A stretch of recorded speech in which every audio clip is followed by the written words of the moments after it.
paid. This is the HERIS edit, babe. It's cold cooked. This luxury episode Is brought to you by Cooks. Champagne baby. right? Which cooks we don't know. It could be the magazine. It could be the champagne. Anyway, Okay. Welcome to the HERIS edit. My name's Brittany. and my name's Kristen. We're so excited for you to be here. This is our opening debut episode. And we have been building this like a machine. Yes, we have. But we're here for softness.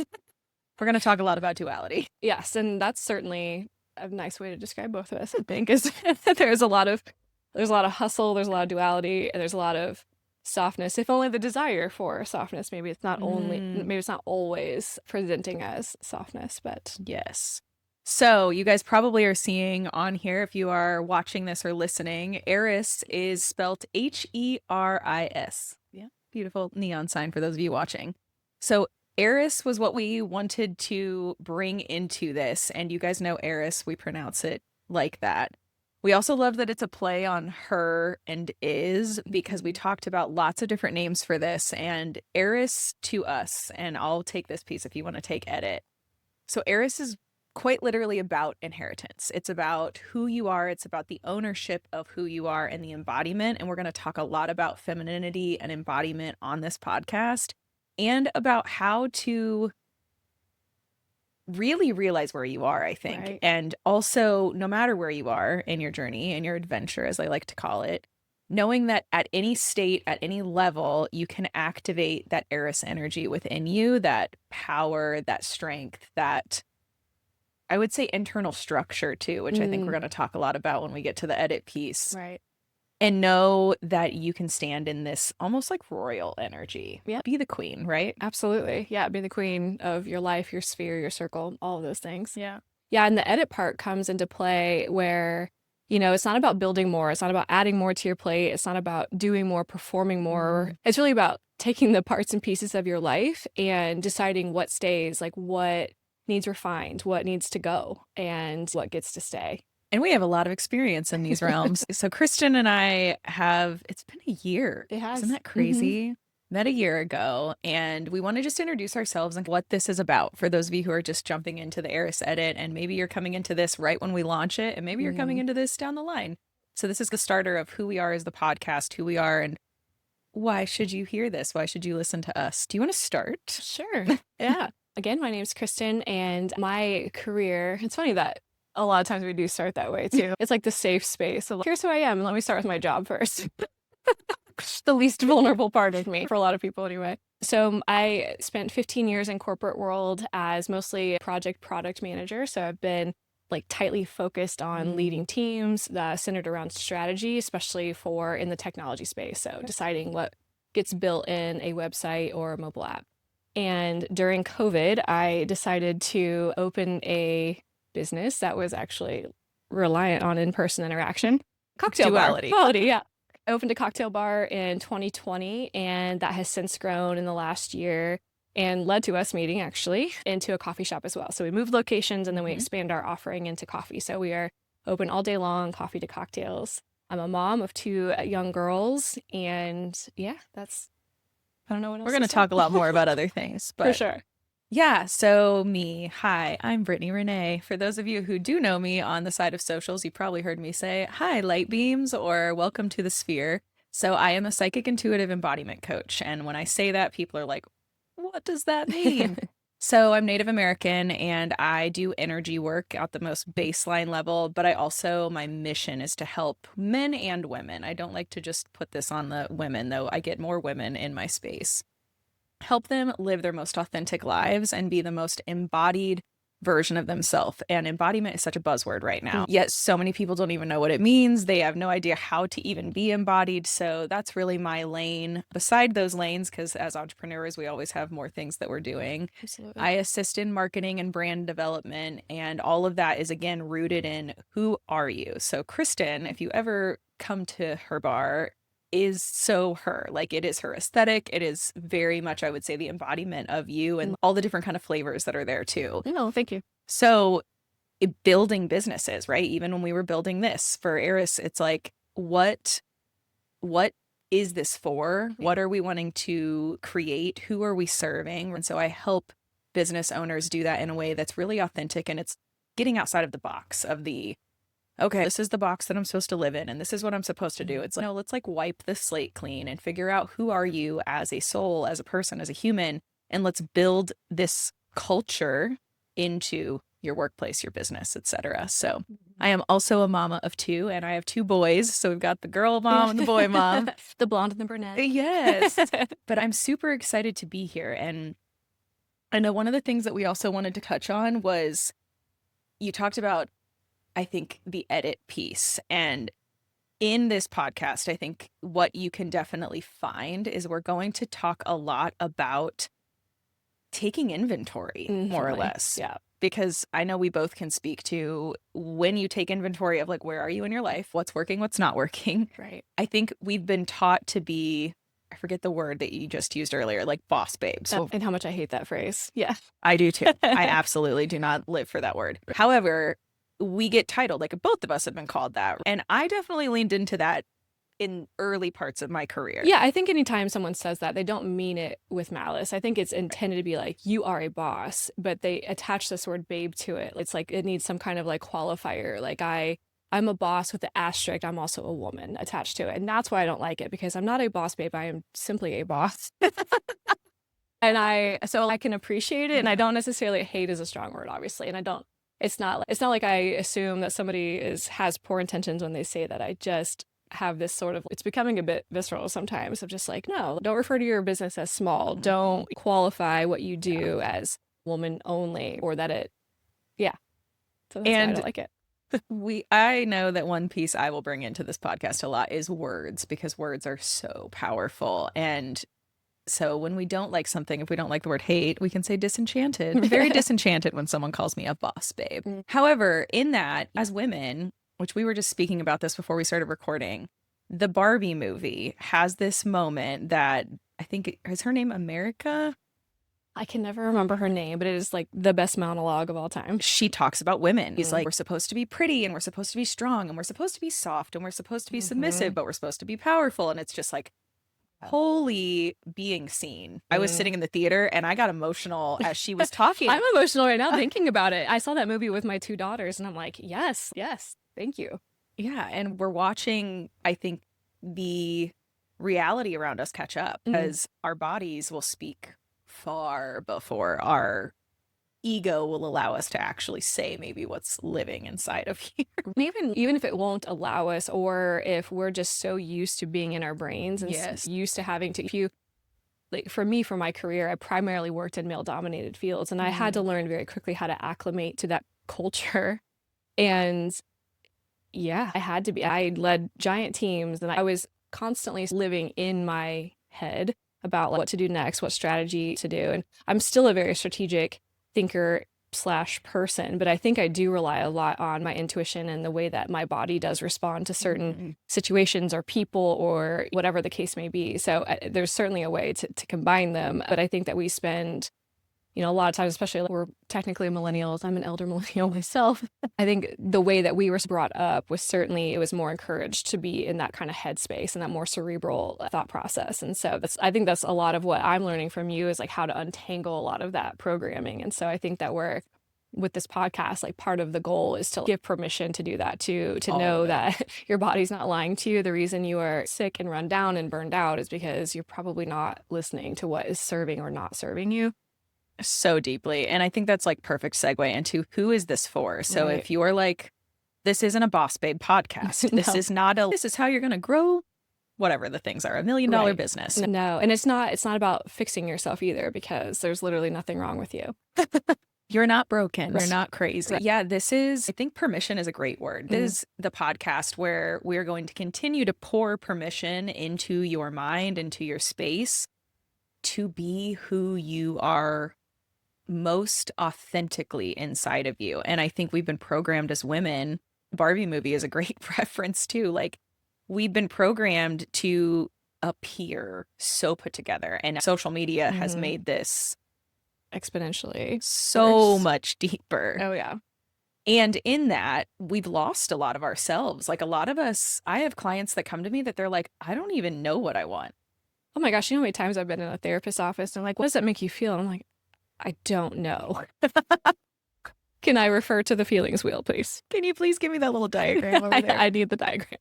Because it's, I'm big on inner child work. And like I said, in our episodes, we're going to go in so much more depth than we are today. However, we learned to shut down early. We learned to not identify with our feelings. Our feelings were too big or it was too messy. So I think we're going to bring a lot of space for women. And maybe if you're a man on the other side of this and you also need that, we're going to bring the space in here for you to be who you are. Yeah, I love that. Beautiful. Yeah, definitely. For people who have done, maybe you're like me and you've spent 20 years in therapy and you've done the work, you've read the books, you've done the things. And you're like, but there's still a disconnect. What do I have all this information? Now, what do I do with it? I think that's women that find themselves, women, potentially men as well, that find themselves in those spaces of like, okay, but now what? Now what do I do with it? Exactly. And we both have gone through marriage. We have children. So there's a lot that I know will come into this dynamic. And maybe you're listening to this and you're a mom or a single mom, or you're in a marriage that's maybe not where you want it to be. And you feel like, I can't speak, I don't have a voice. These are the spaces that we're going to get really vulnerable about our experiences. And also we have a lot of experience, I should say, in the coaching realm. So speak to some of that, because you've got some experience and that's noteworthy. Yeah. So yeah, as Brittany mentioned, we've both been married and divorced, both rocking the single mom life. Presently, Brittany is partnered. I am not, but still, like, you are still, it's different, right? It's different than, but post-divorce for me, I discovered that there was this opportunity to help other women go through divorce. I was very fortunate in my situation where those things were moved through easier than a lot of people have it. And when I discovered that divorce coaching was a thing, I decided to explore that and got a certification in that realm. And so I do have people who, clients who are coaching clients that are going through divorce. And so helping them navigate that, and what that looks like is really about designing your life. And the crux of that is figuring out what you even want. I think a lot of times we can move through life and just either have the expectation that things go a certain way, or that someone else is going to tell us what we can have or what we should have. And then we just go along with it. And so in my coaching, what I encourage is like, let's design your perfect life and then let's work backwards and how to get there.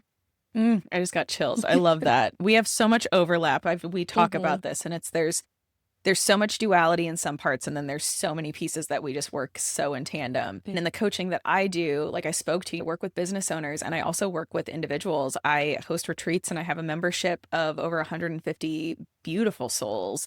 We come together in these spaces virtually and in person, and I am just the master space holder. No. Kristen, I invited this past retreat, and she got to come experience some of it. But it's my mission, and what I love to do is create spaces for people to feel so safe in just releasing like all of this stuff, because I think a lot of times we are so conditioned to hold it, right? It's like, well, I'll cry a little bit and I won't really let it out because that could be scary, right? Or people might judge me. And just this past weekend when I had my retreat, we had 13, I think, people there, and I would say 10 of the 13 had somatic releases with screaming, howling, crying.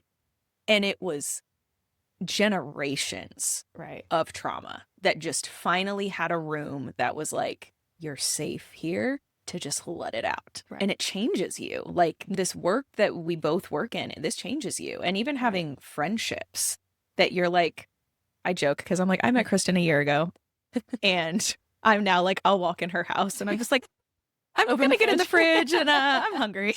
Like, it's fine. I'm glad that we're fridge friends. That's great. Fridge friends. But it's like so important. And I even told her this morning, I'm like, I'm so excited for this podcast. I'm so excited for what we're doing. And we have another thing that we can touch on lightly before we go into the next episode that we're building also for those of you who are local and want to come to have some fun. But it's so important to have people in your life. And even if it's like, I don't have people, to have podcasts like this, that you feel like, gosh, I'm seen and I'm heard and I'm witnessed. And I'm not alone, because I think that's the biggest, Mhm. at least for me, why this podcast felt right, is I'm like, this is when we need people to feel connected. Absolutely. Yeah. Yeah. It's funny because we have known each other for a year. And I feel like there was a moment that like I feel like we almost went down this path. We never really talked about this before. So I'm sorry to spring this on you on video and microphone. But where it's just like, oh, you've done this and you've done that. Like, oh, we should probably work together. It was like this unspoken thing, but then it just very much naturally just unfolded, and then like gasoline like took off. And so I'm really happy to be here too. I woke up so excited this morning. Like, we have so much stuff to do, but I'm excited to do every single one of it. Exactly. Yeah. And what do you think is your like why now? Yeah, I think I've gone through all kinds of seasons where I've had to start over, build, burn it all down, start over, pivot, all of those things at various levels too. I have literally burned it all down and I've just had to pivot. And so I'm in my 40s and I'm like looking amazing. thank you. I think it's like I wish I would have known what I know now, or like had enough space to be who I am now so much sooner. Because I think I'm like, I don't know, I think I saw a meme that said something along the lines of, once you've reached this point, like whatever the word is, like whatever this pivotal point in life is, it's like I'm really just 16-year-old me that actually like likes herself now. Yes. And it's like all the things that I've just like learned and all of the bullshit that has transpired, like all of the good is truly outshines all of that. But I can only say that because I've gone through it. For me, it's like I want to encourage people to know that it will be okay. You are already enough. There is nothing wrong with you. I think that's really important. And yeah, I just feel like I'm at a point in life where I just have this like tremendous clarity of like, and can give hopefully to somebody else. Yes. Like big sister vibes, right? Yeah, definitely. Yeah. I love that. So let's touch just for a beat on Pretty and Paid. Okay. Because what happens when two entrepreneur bosses come together? We're like, oh, how can we build on top of this thing? How can we build a brand, not just a podcast? Yeah. Exactly. So it's like HERIS Edit was formed. And then we also realized, oh, we have twins. It's not a single baby. Pretty and Paid is going to be in Indianapolis. Yes. And we are creating like a day party for the girls and those who love them. So yes, men, you are allowed to join. You are welcome. Yes. But it is a celebration and a space. Again, we're going to create the room for you to come be in your most iconic, fun outfit. Because how many of you, I know if there was an audience, we would have so many hands raised. How many of you have the outfits that you're like, I'm going to wear this somewhere super cool. Yeah. And it's been sitting there collecting dust. So we're giving you that space. We have a female DJ coming for this first one. We do. And tell a little bit more about what's going on. Yeah, so we're going to host it at Thieves this first go for obvious reasons. And it's going to be great because Lily, like me said earlier, that I built a bar I'm happy that you think that it embodies me. That's a huge compliment to me because I did build a bar that I would want to go to. Like, it was certainly intentional. But, you know, that space I joke that it was built for the girls. And so to have this very special budding new brand and having a party to celebrate it, and then all of the women that are local to us in the space is wonderful. So we'll have the tunes, we'll have all of your outfits, and we'll have amazing drinks, and we'll just have the best day. And it's going to be what we're hoping, and we're just going to speak this into existence, right? Pretty and Paid is going to be that day party that is not running you into midnight. We purposely set this time to be 4 to 7 because skincare. Right, because we want to be in bed at a reasonable time with our skincare and in my case, my cat. So exactly. Yes, we have things to do. We're adults, and we still want to have a space that we can go dance and have fun and have coffee or matcha or cocktails and be around other women who are also in similar seasons and spaces. Absolutely. That's what this space is for. Absolutely. Couldn't have said it better. So we will have lots about that. So if you're not following us, HERIS Edit, you can find us on Instagram, TikTok, herisedit.com. Yeah. And we already preloaded for you the next episode. So if you're like, I'm in, let's go. It's ready for you. We'll see you at the next episode. Thanks for being here. HERIS. Pretty and Paid.